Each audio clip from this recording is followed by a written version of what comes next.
Fala pessoal, começando aí mais uma aulinha, mais uma live com o pessoal, bora aprender um pouquinho mais. Então, nesse vídeo, pessoal, a gente tinha falado de fazer um dimensionamento, né, do zero, não usando nenhuma planilha pronta, nada, e de um sistema um pouquinho maior, porque a gente sempre fez de sistemas residenciais, né, mas o pessoal ficou com muita dúvida em sistemas maiores, aí, inversores de linhas trifásicas e tudo, né. Então vamos lá, vou pegar uma planilha do zero, tá? Que a ideia é justamente essa. Muita gente às vezes sabe fazer com algum programa, algum software, alguma planilha pronta, mas eu acho interessante, eu acho que a pessoa tem que saber fazer do zero, porque só assim a gente sabe se realmente aprendeu ou não. Deixa eu pegar aqui. Quero pegar um inversor muito utilizado hoje em dia, da marca Grovat. Deixa eu ver se esse aqui é a linha do 220, que é o que eu queria fazer com vocês. Isso. Então, vou pegar esse inversor e pegar aqui também um painel que está sendo muito utilizado. Vamos pegar um Canadian 500 e pouco aqui. 500 e poucos watts. Deixa eu ver que parece que entrou mais alguém aqui. Thiago, tô te aceitando aqui, tá? Só seu áudio que precisa mutar aí, que tá dando alguma interferência. Entrar pelo computador. Bom, vamos lá então, pessoal. Queria que vocês fizessem junto comigo, tá? Primeiro, desses inversores aqui, vamos primeiro dar uma olhada no datasheet, né? Então, essa é a linha do inversor, né? Marca Grovat, obviamente. Não estou fazendo nenhum tipo de propaganda, estou só usando um que está muito dissipado aí no mercado, o pessoal instalando, inclusive já instalamos ele bastante. E desses aqui, ó, o que nós temos? Fichas de dados. Nós temos desde o max 50 até o 75. O que isso significa, né? Basicamente, a potência nominal dele. Tá, então esse é de 50, 60 e por aí vai. E por que o inversor tem aqui 50, mas máxima potência CC ele tem 75 mil watts, né, ou 75 quilowatts? Porque isso aqui é a potência CC, que a gente chama de potência pico, né, mas a potência nominal, ó, sempre igual o nominal do inversor, tá? 50 quilowatts, que é o que ele vai injetar aí no máximo na saída aí para a rede, tá? E vendo aqui rapidinho também o datasheet do painel, então a gente tem um painel da Canadian, também não estou fazendo propaganda, mas já instalamos bastante. Esse aqui é o modelo, tá? E ele vai de 525 a 545 watts, beleza? Aí aqui fala algumas coisas dele, 12 anos de garantia, 25 anos de garantia de performance, né? Que a gente chama de eficiência mínima. E aqui os dados dele mais abaixo. Detalhe, pessoal, quando a gente vai usar o datasheet para fazer alguns cálculos aí de string e tudo, vocês já sabem, a gente tem aqui electrical data, que são os dados elétricos no padrão STC, que seria Standard Test Conditions, que é o que a gente usa aqui para nossa região, certo? E também temos aqui NMOT, que significa aqui embaixo, ó, Nominal Module Operating Temperature, certo? O que isso significa e qual que é a diferença do outro? Basicamente, é a região que a gente está trabalhando. Esse aqui de baixo, ele é utilizado muito aí na Europa, países mais frios, com menos sol, tá? Porque dá para fazer um cálculo mais preciso naquela região, tá? Aí, ó, na nossa região eles consideram 1000 watts por metro quadrado de irradiação, certo? E lá eles consideram 800, então é 20% a menos aqui do nosso. Além disso, no nosso considera 25 graus, enquanto no outro 20 graus Celsius, tá? Ou seja, mais frio. Deixa eu ver que parece que alguém... Não, achei que alguém... Léo, pode falar, cara. Uma dúvida sobre essa questão aí. você falou que usa em torno de 20% a menos, né? Mas isso é só por causa da Europa ou em outros países também é usado isso? Então, é que a gente fala da Europa porque o clima lá ele é bem diferente do nosso, né? Mas normalmente são em países mais frios. Você pegar, uma Islândia, um Canadá, dependendo da região, você usa esses de baixo aqui. Normalmente a pessoa que vende o módulo, né, e quem compra, eles já estão habituados. A própria marca vai te falar o que ela recomenda para a sua região, tá? Na nossa região aqui, Brasil, independente se é no sul, no norte do país, sempre condições aqui o STC, tá? E aí, ó que legal.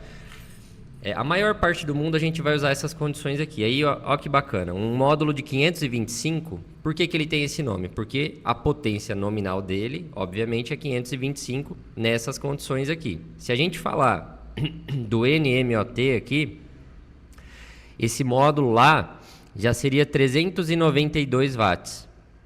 Tá? Então, se a gente pegar aqui, dividir 392 por 525... ele perdeu aqui de potência nominal mais de 25%, tá? Nas outras condições. Aí você vai falar, Álvaro, mas aqui só não mudou 20% da irradiação solar? Sim, mas tem outras condições também que eles consideram, né? Como vocês podem ver aqui abaixo. Até mesmo a velocidade do vento, ó, de 1 metro por segundo. Então, nesses países, a geração ela é bem menor. Tá? E por que eles consideram um coeficiente diferente? Porque se a gente pegar aqui, ó, a corrente de operação, tá? Que é esse IMP. Nesse módulo de 525 na nossa região, 13 amperes. Na região deles, 10 amperes. Ou seja, para dimensionar o inversor para cada região, vai ser totalmente diferente, tá? Então, é importante a gente saber disso.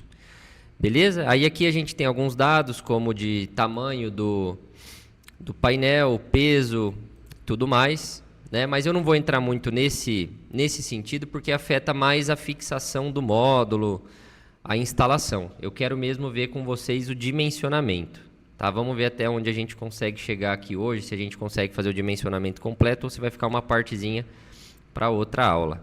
Daqui, alguma dúvida? Posso seguir, então? Bora começar? Fechou. Pessoal, eu acabei nem falando, o Pedro que está aí com a gente, ele é representante aí da QN Solar, tá? Podia até ter usado um painel da QN aqui, no próximo a gente usa ele, hein, Pedrão? E é uma marca que está chegando aí no mercado, logo a gente vai ter algumas lives aí com ele para explicar os diferenciais, né? Porque tem muita marca hoje e o pessoal pensa que já está virando commodity, né, Pedrão? Tudo igual, mas na verdade não é. É muito importante sabermos disso também na hora da escolha de um painel.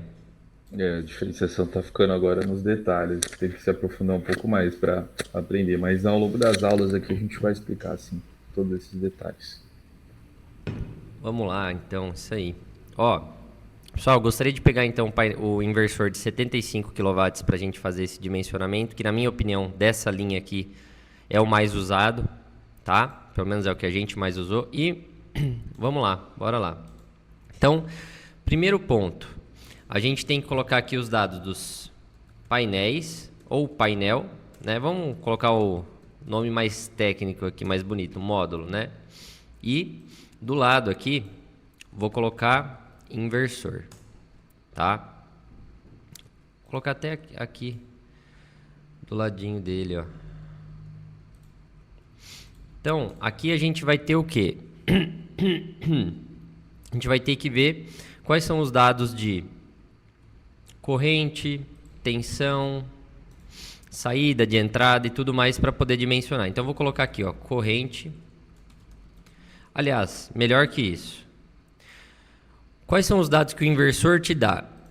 Por quê? Cada datasheet é diferente do outro, né? A gente que está todo dia fazendo dimensionamento, a gente já está acostumado e às vezes pula etapa. Mas para quem está começando agora, vamos começar por aqui, ó. Então, o que o inversor ele dá para a gente? Máxima tensão de corrente contínua, certo? 1.100 volts. Tensão de partida, 195, tensão nominal, faixa de tensão MPPT e por aí vai. Vamos examinar um por um aqui. o que seria essa máxima tensão de corrente contínua, 1.100 volts?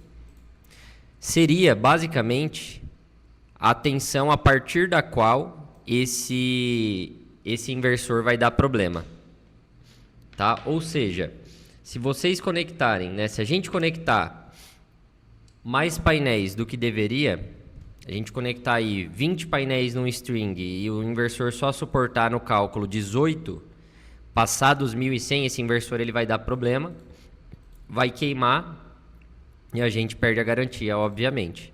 Tá? O que é a tensão de partida? 195 volts.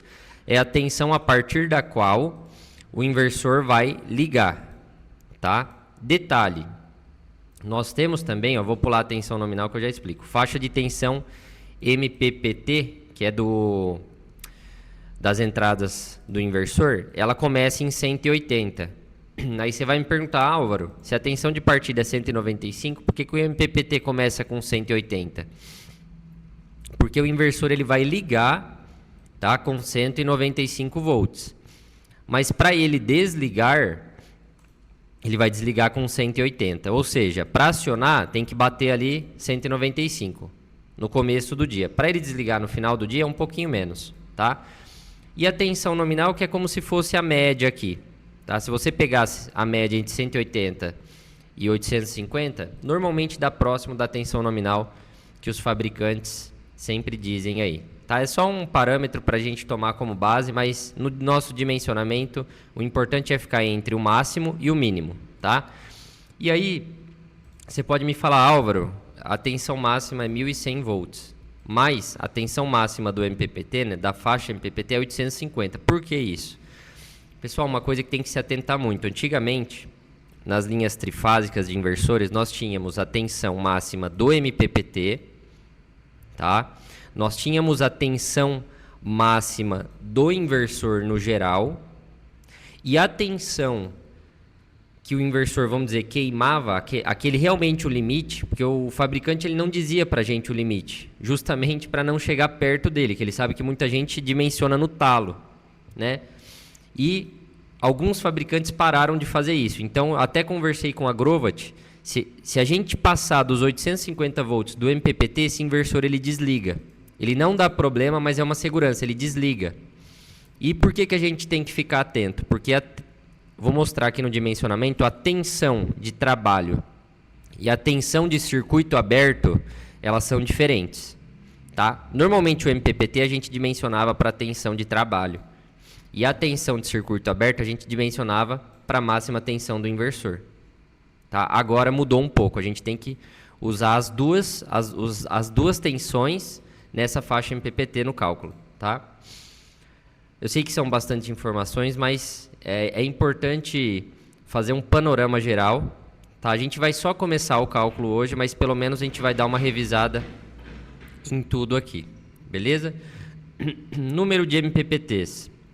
Então, a gente tem 8 MPPTs, tá? Em geral, quanto mais melhor, que significa que a gente tem mais flexibilidade para trabalhar com o inversor e, ao mesmo tempo, uma eficiência maior, tá? Que é justamente a ideia dos microinversores. Por que o pessoal fala que o microinversor ele dá, geralmente, uma eficiência maior no sistema? Porque tem mais MPPT. Cada microinversor pode ter até 4 MPPTs aí. Hoje em dia até 6, na verdade. Está tendo um microinversor para 6 painéis no mercado. Então, quanto mais, um pouquinho maior a eficiência. Tá? Antigamente, tinha inversor de 75, Pedro vai lembrar, Thiago também, que tinha 1 MPPT. Vocês lembram disso? Se eu não me engano, o Fronius da linha Eco, que vai até 27, ele tinha 1 MPPT. E por que os fabricantes eles deram uma mudada nisso? Porque quanto mais MPPTs, menos string a gente tem em paralelo. Ou seja, não soma tanto a corrente. Antigamente estava dando muito... Obrigado, Léo. Muito problema com o inversor queimando. Quem nunca viu um vídeo aí de um inversor pegando fogo, né? Não que todos foram por isso, mas... dava muito problema de corrente reversa. E aí pode pegar fogo no inversor, no painel, tá? Esse tipo de problema Nossa, hoje a garganta tá difícil. Quem sabe aí quando que a gente pode ter problema de corrente reversa? Alguém responde aí?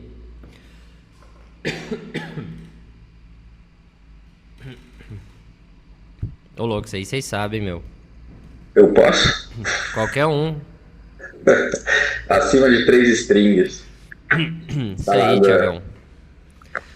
Acima de 3 strings. Ou seja, quando a gente tem 3 strings em paralelo, a gente pode ter o problema de corrente reversa. Aí o que o pessoal fazia? Você lembra, Thiago? O que o pessoal fazia para resolver? Ou faz até hoje, né, em alguns casos? Faz tempo que eu não vejo, né? Mas fusíveis. O pessoal coloca fusível quando tem 3 strings em paralelo. Ou disjuntor corrente a seco. Isso, ou pode ser o disjuntor também, é que normalmente o pessoal usa o fusível porque já tem até MC4 com o fusível dentro, né, o conector. Então, por que acontece isso? E ó que legal, esse inversor, quais são o número de strings máximas por MPPT? 2. Ou seja, não dá para ter isso nesse inversor, o pessoal já faz de propósito. Cada vez mais estão limitando em 2 entradas por MPPT, tá? E por que acontece isso? Basicamente, se a gente tem 3 strings em paralelo, quando a gente fala numa conexão em paralelo, a gente está somando a corrente daquelas strings, tá? Um string nada mais é, se tem alguém que não sabe, vários painéis conectados em série. Então, você tem 10 painéis em cada um, um total de 30 painéis, 3 strings de 10, e aí você conecta as 3 em paralelo. O que está acontecendo? Você está multiplicando por 10 a tensão dos painéis, porque está em série, e depois você multiplica a corrente por 3. Fazendo isso, se um dos strings está com sombra, por exemplo, durante o dia, esses outros 2 strings que estão com corrente maior, porque estão com mais sol, essa corrente deles poderia retornar naqueles outros painéis do string com sombra, que está com corrente menor, porque ela se soma das outras duas, e aí é como se você tivesse uma mangueira com muita pressão, uma hora vai estourar, e é o que acontecia. E o pessoal dava problema no sistema, nem sabia o porquê, mas é mau dimensionamento, tá? Isso aí já aconteceu muito, já acontece até hoje. Então vamos lá. Aí depois a gente tem máxima corrente de entrada por MPP Tracker, que é justamente esse que a gente estava falando, 45. Depois máxima corrente de curto-circuito por MPP Tracker, por MPPT, que é 56. Por que muda isso? Porque, de novo, curto-circuito, ou quando a gente fala em circuito aberto, das propriedades aqui, das informações do painel, é a mesma coisa no dimensionamento, tá? E uma é diferente da outra. Por quê? Sempre a de circuito aberto, ou de curto-circuito, vai ser maior. Por isso que a gente tem esses 2 dimensionamentos aqui. Tá? E é o que muita gente, às vezes, confunde na hora de dimensionar. Tá? Então, esses são os dados da entrada do inversor. Aqui abaixo, a gente tem dados da saída. Né? O que isso significa, Álvaro? Bom, esses dados aqui, a gente usa para dimensionar dos painéis até o inversor. É o que vai limitar a forma que a gente vai conectar os painéis. E esses aqui é do inversor até a conexão na rede. Então esse aqui eu não preciso analisar, porque a rede do cliente não é minha obrigação, vamos dizer assim. Não, tem que analisar também. Você está conectando um sistema na casa, no comércio, na indústria, na fazenda dele, você tem que analisar tudo isso. Tá? Por quê? Se você está com um inversor, por exemplo, de 75, qual a corrente dele máxima de saída? 196 amperes. Aí você joga a queda de tensão, chega ali 210 amperes. Você vai ver o disjuntor do seu cliente, ele é de 175 na entrada, categoria, ou 150 aí. Categoria, se eu não me engano, C5 da CPFL. Não vai passar nem na vistoria. E além disso, se o sistema ligar, vai desarmar o disjuntor do seu cliente. Pode desarmar, então tudo isso a gente tem que ver. Esses dados de saída, a gente vai deixar para uma outra aula de dimensionamento. Vamos focar aqui na entrada por conta do painel. Tá? Os dados da saída não interessam no cálculo dos strings aqui. Agora falando do datasheet do painel, o que nós temos? Tá? Então a gente vai usar o inversor de 75 e vamos usar o painel aqui, que foi muito vendido, de 540. Tá? Então seria essa coluna aqui. Então aqui a gente tem, de novo, a gente vai nos padrões STC, Standard Test Conditions, que é o padrão, Standard é padrão, né? Potência nominal 540. Aí a gente tem VMP, que é a tensão de operação, ó, Operating Voltage, voltage de tensão, Operating de operação, 41 volts. A corrente de operação, 13,18. Aí tem tensão de circuito aberto, ó, Open Circuit Voltage, que é próximo da VMP, mas é sempre maior, ó. Tá? E chega a dar bastante diferença, tá? De 41 para 49,2. A corrente de curto-circuito, que sempre vai ser maior do que a corrente de trabalho, aqui muda coisa de casas decimais, de 18 para 90, tá? Mas também é importante colocar no dimensionamento. A eficiência do módulo, o que é essa eficiência? O que significa? Quem me responde aí? O que significa eu falar esse módulo aqui da Canadian de 540 watts, ele tem 21,1% de eficiência? Alguém traduz isso aí para mim?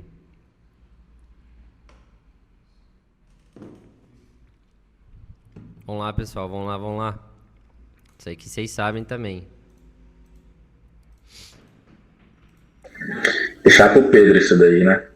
Vai lá, Pedrão. Você que tá vendendo muito painel aí, meu, tem que responder pra gente, senão o pessoal não vai comprar de você, não. A eficiência dos painéis, ela refere-se, é uma proporção entre a potência e a energia produzida dela, de maneira geral. Aí, Fabiana entrou também. Entre o potencial que elas podem fabricar, obviamente, dentro do padrão STC, né? Você pode perceber que, inclusive, se a gente compara as duas tabelas, nas condições, essa eficiência ela cai devido às perdas que a gente encontra no ambiente ali sugerido. Sim, aqui a gente até, eles não passam a eficiência, mas seria isso mesmo. A gente divide 403 por 540, a gente vai ver que vai cair próximo aí de 1/4, né? E, resumidamente, tá? O Pedro explicou bem, mas vou falar a forma que eu gosto de explicar. Cada 100 raios de luz que batem na face daquele painel, nessas condições de temperatura e tal, ele produz 21,1% dessa energia. Porque o raio solar, ele nada mais é do que uma energia, é uma energia luminosa. Assim como você tem a diferença de potencial, por exemplo, numa cachoeira ali de água, né, os metros de coluna d'água, e isso pode ser convertido em movimento e depois esse trabalho é convertido em energia elétrica pelos motores, também o raio de luz batendo em algum objeto, ele pode converter em energia elétrica. Então, a cada 100 raios de luz que batem na face daquele painel, 21,1 raios são convertidos para energia elétrica, tá? Para muita gente pode falar, pô, mas isso é pouco, porque tem motor que a eficiência é 98%, 99%. Vamos ver a eficiência do inversor, ó. Máxima eficiência. Vou pegar até a eficiência MPPT, que é trabalhando na faixa ali, ó. 99,9%. Aí você fala, mas o painel, então, a gente só tem 21% aí. Hoje, painéis chegando aí raramente nos 22%, 23%. Sim. Por quê? Porque é diferente. O inversor está convertendo um tipo de energia elétrica, que é corrente contínua, para outro tipo de energia elétrica, que é corrente alternada. Enquanto o painel, ele está convertendo um raio de luz, que é uma energia totalmente diferente, para energia elétrica. Né? E quando eu comecei a trabalhar com isso, eu, Thiago, Pedro aí, há 7, 8 anos atrás, a gente tinha painéis com 12%, 13% de eficiência, né? Cada vez mais o pessoal tem desenvolvido pesquisas, trabalhos, tipos de conexões, tipo de célula, para aumentar essa eficiência, e já batemos uma eficiência aí, na minha opinião, muito boa, tá? Aí a gente tem temperatura de operação, que vai de menos 40 graus Celsius até mais 85, tá? Detalhe, essa temperatura de operação é a temperatura... Pedrão, me corrija aí se eu estiver errado. É a temperatura da célula, certo? Certo. Vale ressaltar que, na verdade, como o módulo é um composto de vidro, metal e o próprio silício, né, que é o principal produto da célula, a infusão da temperatura no interior da célula encapsulada, ela é muito influenciada pela variação desses outros materiais que, ao sol, acabam tendo uma influência maior na temperatura interna. Então, por exemplo, os metais que ficam na parte externa da célula vão influenciar bastante essa variação de temperatura no interior da célula também. Perfeito, perfeito. Ou seja, é óbvio que no mundo, a não ser dentro de um vulcão aí, não vai dar 85 graus Celsius. Mas, em algumas regiões, a temperatura da célula... Para quem já pegou um painel no sol, o Thiago faz isso todo dia, sabe que fica bem quentinho, né, Thiago? Dá para queimar a mão, né? Pelo menos a borda ali do painel. Dependendo do coisa, dá pra fritar um ovo ainda. Fica muito quente mesmo. E antigamente, até hoje, mas hoje é mais difícil, tinha aqueles painéis com a borda preta, né, que a gente chamava de black frame. Eu particularmente acho muito bonito, inclusive tem alguns já instalados para mim mesmo. E aquele lá no sol, meu, tá louco. Aquilo lá estoura a mão de qualquer um. Aí a gente tem O aqui... grande problema, né, Álvaro, depois acho que no final do cálculo a falar. gente vai perceber que os extremos de temperatura que é o problema, né? Mas na verdade, mais problemático ainda vai ser as simulações em temperaturas negativas ou com grande amplitude, né?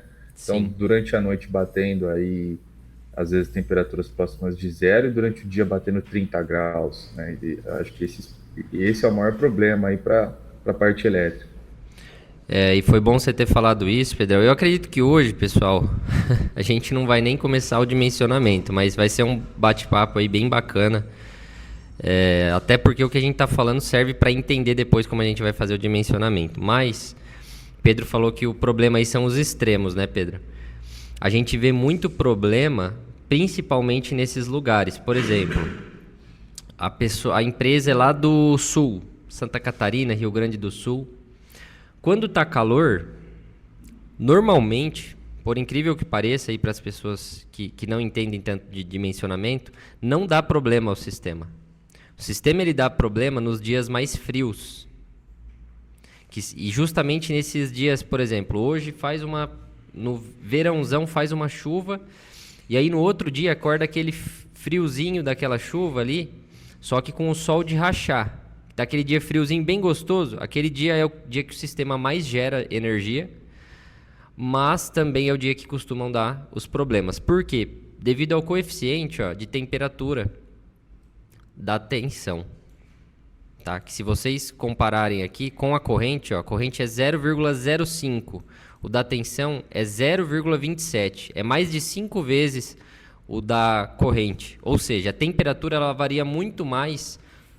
A tensão ela varia muito mais com a temperatura do que a corrente, tá? Então, nesses dias, como o coeficiente é negativo, se abaixar a temperatura, a tensão ela aumenta muito, chega a aumentar aí 10%, e isso é muito perigoso, tá?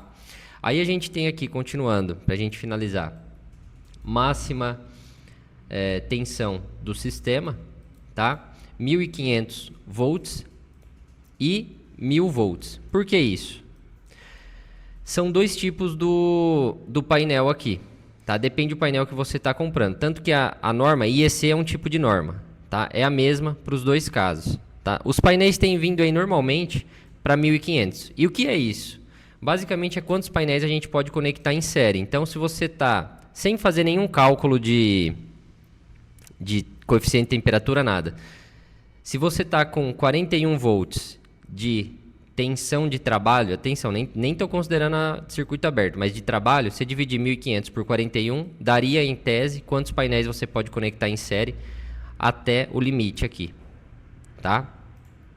Depois, resistência, né, a performance do módulo em questão de fogo aqui, tá? O tipo de classe deles, né? E aqui é o fusível desses painéis. Max Series Fuse Rating, tá? 25 amperes, ou seja, quantos painéis a gente pode conectar em paralelo, né? Mais do que isso aqui, ele vai queimar o fusível e vai parar de funcionar. Depois, a classificação. Esse painel é classificado como classe A, é um painel bom, né? E Power Tolerance, que é uma coisa muito importante. Ô Pedro, qual a toleração de potência que a QN trabalha em geral aí dos módulos? Sabe dizer pra gente? A Kene está trabalhando com módulos hoje de 410 watts até 705. Eu falo esse Power Tolerance, que é aquela toleração positiva no teste da linha de fabricação, no final, que eles fazem aquele teste. A Canadian vai de 0 a mais 10 watts. Normalmente as linhas vão de 0 a mais 5 ou 0 a mais 10, alguns raramente. Você sabe a QN? Ela está indo de mais ou menos 3%. 3%? Dentro da potência. A QN fala em percentual, não fala em watts? É em percentual. Caramba, tudo isso, cara? É. Só que é mais ou menos ou só para mais? É mais ou menos. Tá. É porque assim, os datasheets das novas linhas estão saindo com 3%, mas as certificações estão vindo depois dos datasheets, ou seja, geralmente quando os fabricantes colocam novas linhas de produto no mercado, eles primeiro lançam os datasheets com as informações básicas, depois com as certificações eles vão alinhando essa variância de potência tida. Por exemplo, a gente acabou de ter agora a certificação na Alemanha, da PVTech. Certo. Essa certificação... É uma certificação difícil essa aí, né? É uma certificação difícil. Ela conseguiu atestar que pelo menos 4 das nossas linhas que a gente está trabalhando hoje no mundo, dentro da linha PERC, ela está apresentando uma variação positiva a partir da potência STC. Então, ou seja, a gente já poderia trabalhar num ajuste do datasheet que a gente lançou. Igual esse aqui, da Canadian.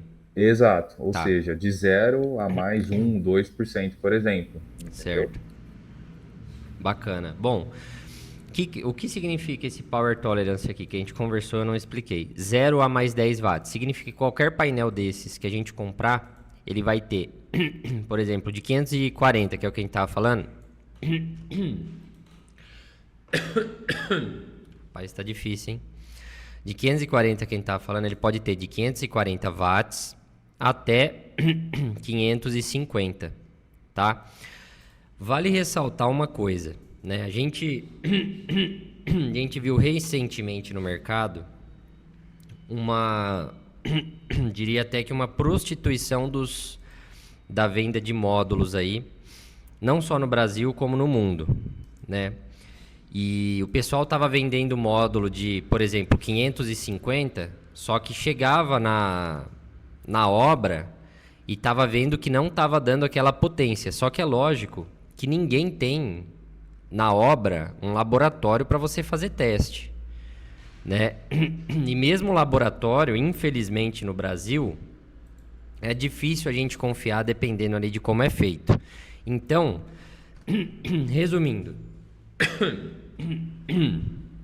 o pessoal estava vendendo painel de 550, chegava na obra, dava quase 500 watts, ou seja, estava perdendo 10% da potência do painel. As marcas de mais renome, estou citando uma aqui, por exemplo, a Canadian, né? Elas são marcas que já estão estabelecidas no mercado, é muito difícil de acontecer isso, eles fazem um teste muito rigoroso. A QN, que, como eu estou conversando aí com o Pedro, faz até em percentual, o que eu acho até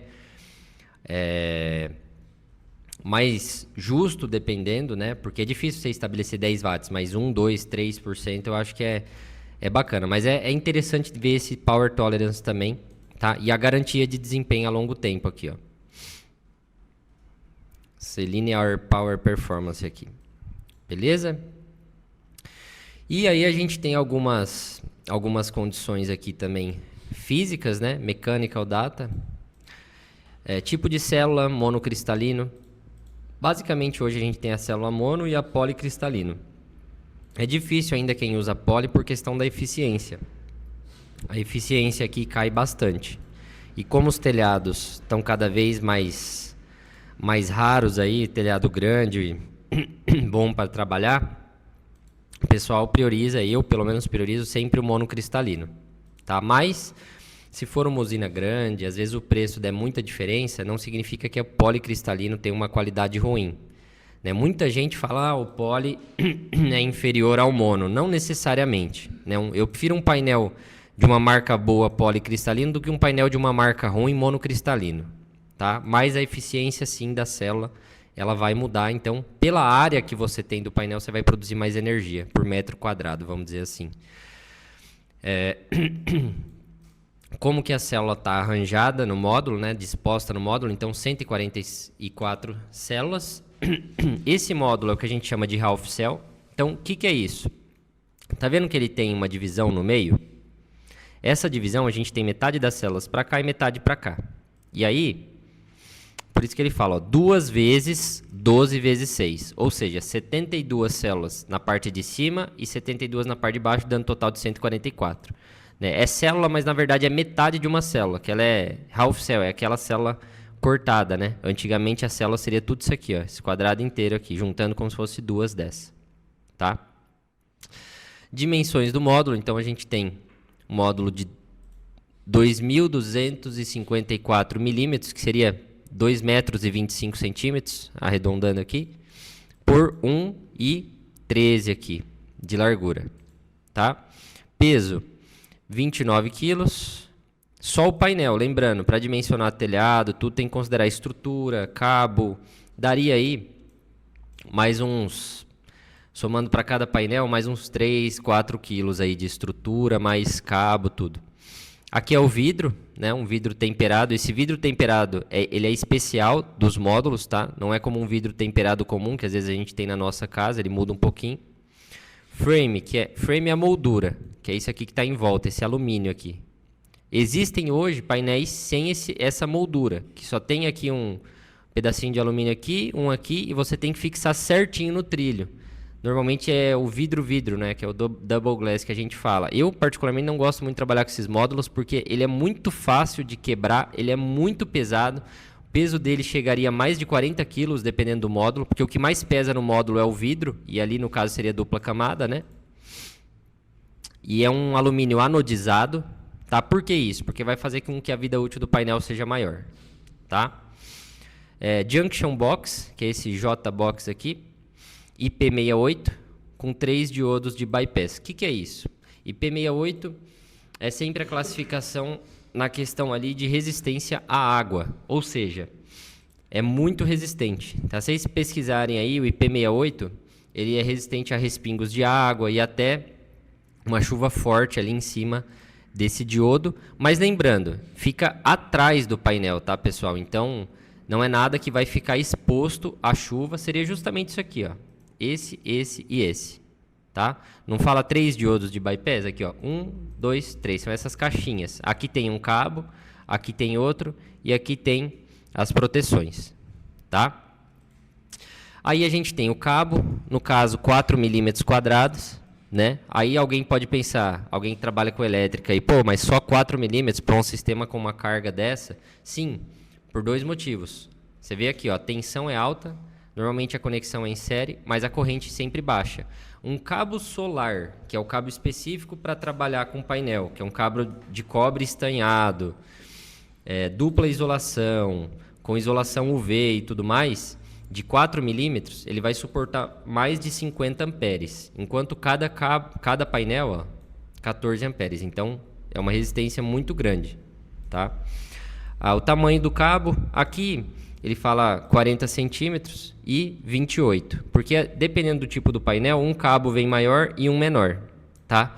O bom mesmo, que a gente gosta de trabalhar, é quando o cabo é pelo menos meio metro. Por quê? Porque na hora de trabalhar em campo, ajuda muito as conexões, né? O Thiago até brinca, chama esses painéis de bracinho de jacaré, que enche o saco ali na hora de ficar conectando, dependendo do sistema, puxando o cabo ali, é bem ruim. Mas hoje em dia, a questão de preço está cada vez mais concorrida, então o pessoal tenta encurtar tudo que dá, né? O tipo de conector, tá? A gente chama de MC4, mas na verdade MC4 é uma marca, né? O nome correto pode ser conector solar e tal. Per pallet, que é o tanto de painéis em cada pallet, para quem vai comprar do fabricante, e por container, aqui no caso 600 peças de painel, né? Então, basicamente, as informações técnicas físicas, né, do painel são essas, e algumas classificações aqui, características de temperatura. Então, coeficiente de temperatura de potência máxima é menos 0,35% por grau Celsius. Meu Deus, o que é isso? Bom, cada grau Celsius que aumenta, diminui, porque tem menos aqui, 0,35% da potência. Vamos fazer uma conta aqui para ficar fácil aí, quem está vendo. Vamos pegar o painel de 540. 540. Como é que a gente faz essa conta? Aumentou 1 grau Celsius. Então, vezes, aí coloca aqui, ó, vou abrir parênteses, menos 0,35 dividido por 100. Diminui 1,89 watts. Então, se eu somar aqui com 540, como aqui está em 25 graus Celsius, diminuindo, aliás, aumentando 1 grau Celsius, em 26 graus Celsius, esse painel não teria mais 540, ele teria 538 watts. Tá, deixa eu refazer a conta para ver se está certo aqui. É isso mesmo, tá? Então, é assim que a gente chega na conta aí. Outra coisa, além do coeficiente de temperatura, nós temos o coeficiente de tensão, né, que a conta é igual e ele também é proporcional, é inversamente proporcional igual à potência, ou seja, aumentou a temperatura, cai a tensão. Por isso que eu falei que nos dias frios, quando abaixa a temperatura, vai subir a tensão daquele string. Então é inversamente proporcional, tá? Já a corrente, ela é diretamente proporcional, ó, é positivo, não tenho menos aqui. Ou seja, aumenta a temperatura, aumenta a corrente, tá? E aqui a gente tem a temperatura nominal de operação do módulo, que é quando ele está no sol. Nessas regiões onde a gente considera STC, normalmente ele está perto aqui dessa temperatura, tá? Claro, depende da região, depende do dia, depende de como que está a temperatura naquele local. Beleza? Então, pessoal, hoje foi isso. Na próxima aula a gente vai detalhar aqui, vamos fazer conta, fazer dimensionamento de strings para a gente ver, por exemplo, esse painel. Quantos painéis a gente consegue conectar em série, em paralelo, como que funcionaria o dimensionamento, qual a quantidade máxima de painéis que a gente pode colocar nesse inversor e tudo mais. Beleza? Alguém ficou com alguma dúvida? Quer falar alguma coisa? Que a gente já vai finalizando por aqui já. Não, tranquilo. Tranquilo. Beleza. Então é isso, pessoal. Valeu aí pela presença de todos e até a próxima aí.